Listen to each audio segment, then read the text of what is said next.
Antasari Azhar, mantan Ketua KPK periode 2007 hingga 2009, ditemani dengan istri tiba di kampus Universitas Sriwijaya Bukit Besar Palembang. Kehadiran Antasari ke Unsri karena Antasari juga alumni Unsri dan acara syukuran dan silaturahminya di Palembang. Tampak hadir dalam acara ini yakni Sekda Provinsi Sumsel Mukti Sulaiman, mantan Wali Kota Palembang Edi Santana Putra, serta teman semasa kuliahnya. Dalam sambutannya, Antasari Azhar mengatakan bahwa selama menjalani hukuman dirinya ikhlas dan mengaku tak peduli menyesali perjalanan hidupnya yang harus menjadi pesakitan di lembaga permasyarakatan. Saya tidak seperti yang didakwakan, tidak ada perbuatan.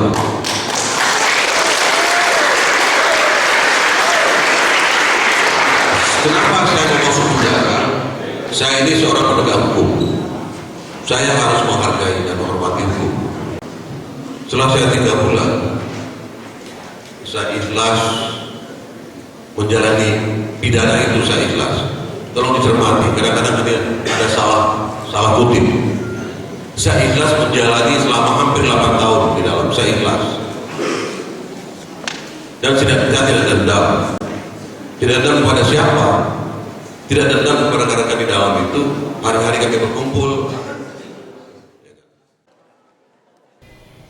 Antasari Azhar dibebaskan dari Lembaga Permasyarakatan Tangerang pada Kamis 10 November 2016. Seftion Rizky, Sriwijaya TV.